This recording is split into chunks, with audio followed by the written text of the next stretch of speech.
Did you know that a simple plate of fish can reveal how your brain is wired? It sounds crazy, right? But the invisible rules you follow every single day depend entirely on where you were born. In the West, constant change and individual success are the ultimate goals.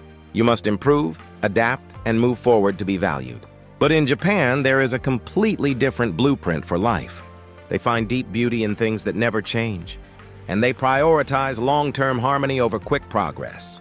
Today, we will explore 5 hidden rules of Japanese culture that shock foreigners, from dining etiquette to workplace mindsets. These concepts might just change the way you look at success, relationships, and yourself. Let's dive into a world where staying the same is beautiful, and saying "I can't" is a sign of strength. Section 1. Why is the fish always facing left? Imagine you are sitting at a traditional Japanese dinner table. A beautifully grilled fish is served right in front of you. Now take a closer look at the plate. Which way is the fish facing? In Japan, the head of the fish must always point to the left. To a Japanese person, seeing a fish facing right feels incredibly unnatural, almost uncomfortable. But why is that? This simple rule comes from an ancient Asian philosophy. Hundreds of years ago, the left side was considered sacred and superior. This was because the emperor sat facing south, meaning the sun rose from his left side. Therefore, the left represented the source of light, life, and ultimate authority. This hidden cultural blueprint still controls how food is served in modern Japan. Now, let's look at your own culture for a moment. In the West, we have the opposite concept. We use the phrase, "my right-hand man," to describe our most trusted and powerful partner. In many Western traditions, the right side represents honor, strength, and correctness. So, here is a question for you. Which side feels more natural or powerful in your country? The left or the right? Have you ever noticed any invisible rules like this on your own dinner table? Let me know in the comments below. Section 2. The nostalgia of not changing. In many Western cultures, change is the ultimate goal. If you stay in the same job or live in the same town for too long, people might think you are stuck. Growth means moving forward, changing your environment and transforming yourself. But in Japan, there is a very different kind of appreciation. They find a unique, deep beauty in things that stay exactly the same. You can easily see this mindset in popular Japanese pop songs. In Western music, breakup songs, or graduation, songs are often about moving on to bigger and better things. However, many famous Japanese songs tell a completely different story. The lyrics often focus on a friend or a lover who never changes. Even after many years, the singer looks at them and feels deeply comforted, because their pure heart remains untouched by the outside world. To a Japanese listener, staying the same is not a failure. It is a beautiful sign of loyalty, purity, and inner strength. Think about your own life for a second. If an old friend told you, "You haven't changed at all since high school," how would you feel? In the West, it might sound like you haven't grown as a person. But in Japan, it is one of the highest compliments you could ever receive. It means you have successfully protected your true, beautiful self. Section 3, the metaphor of the rolling stone versus the mossy stone. To better understand this cultural divide, let us compare 2 different stones. In the West, there is a famous saying that a rolling stone gathers no moss. In places like America, this is a very positive message. It means that if you keep moving, keep changing, and keep seeking new adventures, you will never become old or useless. Movement keeps you clean, sharp, and successful. To them, a stone that stops moving is just waiting to become dirty and forgotten. However, in Great Britain and Japan, the exact same image has a completely different meaning. In Japan, people ask a unique question. What is so bad about moss? In Japanese culture, a stone that stays in one place for a long time is deeply respected. It survives heavy rain, strong winds, and changing seasons without moving an inch. Over many years, beautiful green moss naturally grows over its surface. To a Japanese observer, this moss is not dirt. It is a symbol of wisdom, stability, and deep history. In fact, Japan's national anthem even praises a tiny pebble that grows into a massive boulder covered in moss. Western cultures often love the thrill of breaking old stones to build something completely new. Japan, however, loves the art of protecting the quiet, motionless stone. They believe that true value comes from silent endurance, not from constant rolling. Section 4. The power of saying, "I can't do it." Imagine you are at work. Your boss walks up to you. and asks you to complete a very difficult task by tomorrow. How do you respond? In many Western workplaces, there is a famous rule. You should always say yes, even if you do not know how to do it. People believe you should fake it until you make it. If you say I can't do it, your boss might think you lack confidence or that you are simply lazy. But in Japan, the cultural blueprint is completely different. If a Japanese worker feels they cannot deliver perfect quality on time, they will often say, I cannot do it right away. To a foreigner, this might sound shocking or weak. It might look like they are giving up before they even try. However, in Japanese society, this honesty is actually viewed as a great strength. Why is that? Because in Japan, making a promise and breaking it is the ultimate corporate sin. If you say you can do something and then fail, you destroy the trust of your client and your team. By saying I can't early, a Japanese person is protecting the other party from future trouble.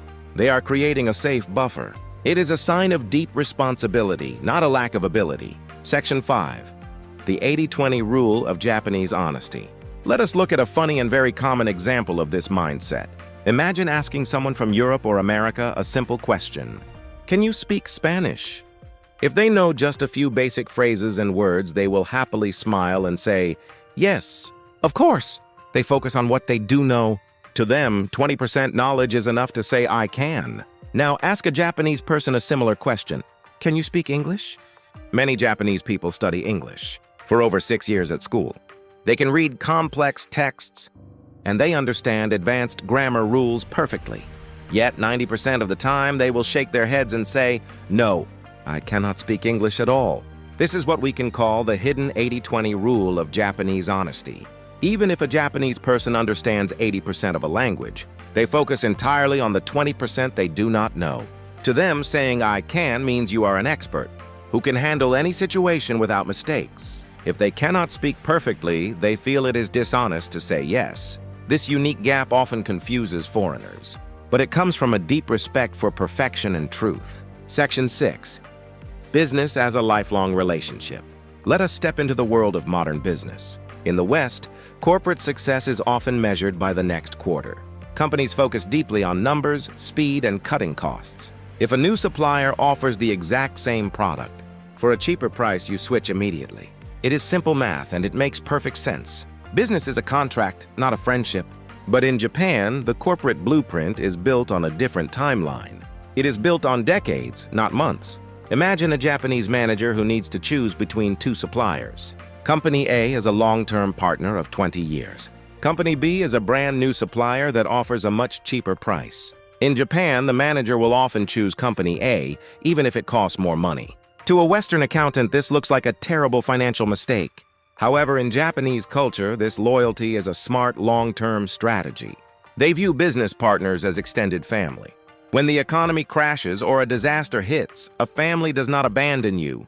A loyal partner will protect you when times are tough, even without a legal contract. So, let me ask you a question. If you discovered that a rival company offered your clients a cheaper price, would you expect them to stay loyal to you? Is loyalty more important than money in your country? Tell me your thoughts in the comments. Section 7. The order-seeking mindset in the workplace. Let us look inside a modern office to see another shocking difference. In many Western countries, employees hate being micromanaged. They love autonomy and want the freedom to solve problems their own way. If a boss gives step-by-step orders, workers feel disrespected, like they are just mindless sheep. The ultimate goal is to show your unique worth by doing things your own way. But in Japan, you will notice a completely different workplace dynamic. Japanese workers often ask for highly detailed instructions before they begin a project. To a foreign manager, this can look like a lack of confidence or a lack of creativity. They might wonder why Japanese staff cannot just take action on their own. However, this behavior comes from a deep sense of shared responsibility. A Japanese employee does not focus on showing off their own ego. Instead, they focus entirely on meeting the exact expectations of the team and the client. Without clear guidelines, they worry about causing future trouble for others. They seek orders because they want to guarantee a perfect result, not because they are afraid to think. Section 8. The European contrast. What is true freedom? So far, we have compared Japan mostly with the United States. Both of these countries actually share a hidden similarity. They both put work at the very center of life. An American works hard to prove their personal value. A Japanese person works hard to meet the high expectations of society. But if you travel to Europe, you will discover a completely different life philosophy. In many European cultures, work is not a definition of who you are. It is simply a tool to fund your actual life. A European worker focuses entirely on fulfilling the exact baseline of their contract. If the boss asks for more, they might refuse without feeling any guilt. Once the minimum requirement is met, their job is officially finished. They immediately switch off their minds and focus on their true passions, such as family, hobbies, or travel. To them, modifying your whole lifestyle for a corporation seems like a form of prison. They do not seek the stress of constant perfection or endless self-improvement at work. This European contrast offers a refreshing question to the rest of the world. Are we living to work, or are we working to live? Section 9. The danger of knowing everything. This freedom to choose your own lifestyle brings us to another fascinating cultural gap. It is about how we handle things we do not know. In many Western countries, and even on European television shows, public figures almost never say, "I don't know." If an expert or a celebrity admits they lack knowledge, society might judge them harshly. People might think they are uneducated, foolish, or weak. Therefore, many people prefer to fake their knowledge. They pretend to understand a topic completely, just to protect their social status and pride. But in Japan, you will see the exact opposite behavior. Japanese people are incredibly comfortable saying, "I did not know that." Even if they already know 80% of a topic, they will eagerly listen to the rest. Admitting that you do not know something is not a sign of ignorance in Japan. Instead, it is viewed as a sign of honesty, humility, and an open mind. Pretending to know everything is actually seen as dangerous and deeply arrogant. By opening your mind and admitting your limits, you gain more respect from those around you. This hidden rule allows Japanese people to keep learning and growing quietly, without the heavy pressure of always needing to look perfect to the world. Section 10. Conclusion. Choosing your own balanced blueprint. Today, we have traveled through many different cultural blueprints. We looked at the hidden rules of dining, etiquette, and the quiet beauty of the mossy stone. We explored the unique strength behind saying, "I can't," and the deep loyalty of lifelong business bonds. Finally, we saw the refreshing freedom of the European lifestyle. Each of these ideas offers a completely unique window into how humans find meaning and success. It is easy to look at another country and think their ways are strange or incorrect. But as we have seen today, every invisible rule exists for a beautiful reason. The West teaches us the thrill of constant movement, individual growth, and bold confidence. Japan reminds us of the profound value of silent endurance, humility, and protecting long-term harmony. And Europe shows us how to draw a healthy line between our jobs and our true happiness. None of these blueprints is inherently perfect or superior. The real magic happens when you understand all of them. By learning from these diverse cultures, you gain the power to design your own life. You can choose when to roll like a stone and when to stand still and grow beautiful moss. Thank you so much for watching today. Which of these hidden blueprints resonated with you the most? Let me know in the comments below. And do not forget to like and subscribe for more cultural journeys. See you in the next video.